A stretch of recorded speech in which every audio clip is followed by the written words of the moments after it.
In the heart of the African savanna, where the golden grass sways under the relentless sun, a haunting spectacle unfolds. A white lion, a rare and majestic creature, roams the land, but not in the regal manner one might expect. Instead, this lion bears a horrific wound, a grotesque testament to the harsh realities of nature. The once proud king of the jungle now carries the burden of a barnacle infestation, a sight that is both shocking and deeply unsettling. As the camera zooms in, the viewer is met with the stark contrast of the lion's pristine white fur against the dark, crusty barnacles that cling to its skin like a sinister second layer. This is not just a story of survival, it is a chilling reminder of the fragility of life and the often brutal intersection of nature and suffering. Barnacles, those seemingly innocuous marine creatures, have found their way onto the lion's body, a phenomenon that raises questions about the boundaries of ecosystems and the resilience of life. These crustaceans, typically found clinging to rocks and ships, have adapted in a most unusual way, attaching themselves to the lion's skin. The barnacle infestation is not merely a cosmetic issue. It is a parasitic relationship that can lead to severe consequences for the host. As the barnacles burrow into the lion's flesh, they create open wounds, inviting infection and disease. The lion's once majestic mane now appears matted and unkempt, a stark reminder of the toll this infestation takes on its health and vitality. The barnacles themselves are fascinating yet repulsive.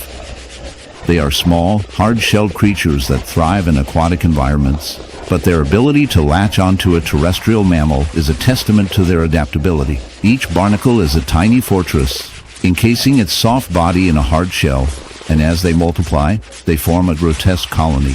The lion, in its struggle for survival, becomes a host to these unwelcome guests, a living canvas of nature's darker side. The barnacles feed on the lion's skin and blood, drawing sustenance from their host while simultaneously causing pain and suffering. It is a brutal dance of life and death, where the line between predator and prey blurs in the most unexpected ways. As we delve deeper into the biology of barnacles, we discover that these creatures are not just mindless parasites. They have a complex life cycle and a fascinating reproductive strategy. They release thousands of larvae into the water, which then seek out a suitable surface to attach to. In this case, the lion's skin became an unfortunate target. The barnacle's ability to thrive in such an unusual environment raises questions about the adaptability of life. In the heart of a dense jungle, where sunlight barely pierces the thick canopy, we encounter a sight that haunts the imagination and captivates the mind with its stark reality. A monkey, once nimble and full of life, now stands as an unfortunate victim of nature's grim theater. This particular creature, a small capuchin, is rendered nearly immobile by a gaping wound that is crawling with a gruesome assortment of insects. This is not a scene for the faint of heart, yet it compels us to ponder the stark birthright of existence within this untamed wilderness. The monkey's eyes, often filled with mischief and curiosity, now reflect a deep-seated pain, framing a disturbing narrative of survival amid the brutality of nature. We lean closer, for this is no simple tale.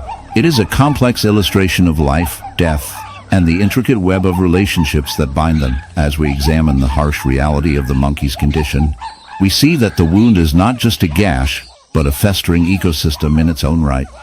Flies buzz around, their iridescent bodies drawn to the decaying flesh where they lay their eggs, unaware, or perhaps uncaring, that their progeny will soon feast upon the living. Each larva hatches and begins its work, burrowing into the tissue, consuming it from the inside out. This grisly banquet draws even more attention from nature's denizens.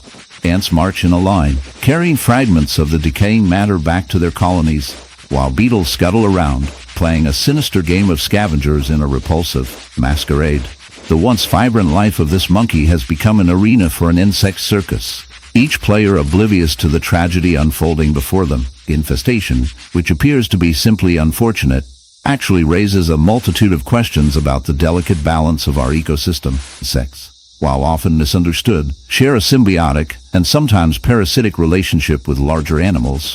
For many, this relationship is a matter of survival. One steals a morsel while the other becomes the meal. Herein lies the beauty and horror of nature. It is a cold, ruthless cycle of birth and decay. As bacteria multiply within the wound, their byproducts introduce a potent stench that permeates the air, an unwelcome perfume that signalizes decay. This fragrance, both revolting and scientific, serves as evidence of the body's fight to fend off both infection and death. Yet, in this struggle lies an inevitable truth: when disease ravages the flesh, the insects seize their opportunity. Yet we must not linger too long in the shadowy depths of the forest, where the light barely penetrates the thick canopy. A wolf wanders, its once majestic form now marred by a horrific affliction. The creature's fur, once a lustrous gray, is now matted and stained, revealing a gruesome sight beneath a honeycomb of wounds, grotesque and pulsating, as if nature itself has conspired to create a living nightmare. Each gaping hole in its flesh is a testament to the harsh realities of survival, a reminder that beauty often hides behind a veil of suffering. The wolf, a symbol of wild majesty, now embodies the fragility of life caught in a cruel twist of fate. As it moves, the air is thick with the scent of decay, a pungent reminder of the relentless cycle of life and death that governs the natural world. But the horror does not end there. Clinging to the wolf's ravaged skin are barnacles, those unassuming creatures typically found clinging to rocks and ships, now grotesquely out of place on this noble beast. These marine parasites, with their hard calcified shells, in the dim light of a fading forest, a haunting sight emerges. An elegant deer, once a symbol of grace and vitality, now bears a grotesque wound, a tableau of nature's cruel symphony. Barnacles, those unassuming shellfish, have claimed their territory not in the ocean's depths, but upon the delicate skin of this unfortunate creature. At first glance, it seems unimaginable. How could a creature so landbound become the chosen host for such a grotesque marine parasite? The answer lies in a chilling, dark twist of fate. These barnacles have breached the divide between land and sea, reminding us that no boundary exists in the relentless hand of survival. Thick clusters of barnacles cling to the deer's flank like malignant jewels, their hard shells glistening in the sparse light. Each barnacle is a tiny fortress, its insatiable hunger for a host merging with the delicate flesh beneath. Herein lies the macabre brilliance of nature. These crustaceans, typically found clinging to rocks or the hulls of ships, have evolved to latch onto any unsuspecting mammal that wanders too close to the water, turning the deer's body into a breeding ground for their offspring. As they burrow deeper, secreting enzymes to break down the deer's flesh and absorb vital nutrients, the wound festers. It becomes a grotesque scar, a testament to an invasion that is as disturbing as it is fascinating. One might wonder what bizarre twist of evolution led these creatures to seek shelter in such a place. Perhaps it is the result of our changing world. As sea levels rise and habitats shift, these barnacles find themselves in unexpected locations, an all too clear reflection of nature's adaptability and our own follies. The deer, emblematic of the wild, becomes a victim of their tenacity. We are left to ponder the moral implications. What happens when the lines between marine and terrestrial blur? When the balance of ecosystems is disrupted, who really suffers?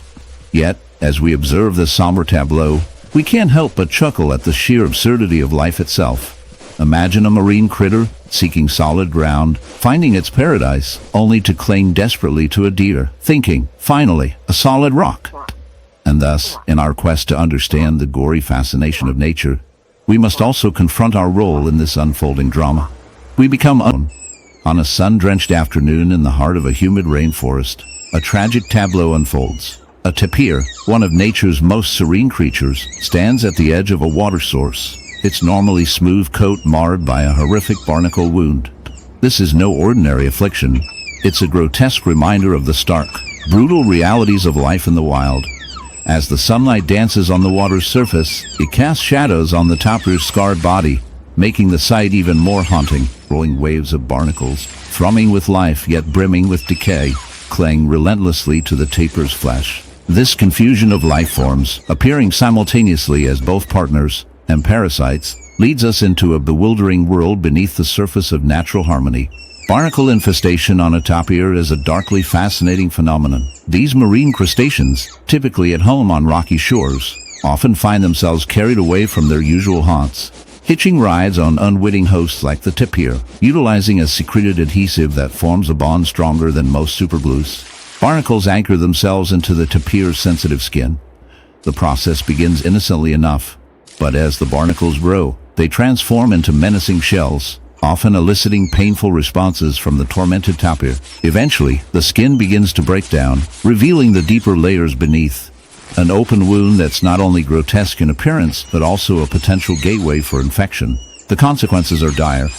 The tapir, once a gentle behemoth of the forest, now suffers under the weight of a burgeoning infestation. Its daily life, feeding, wallowing in mud, and roaming among the trees,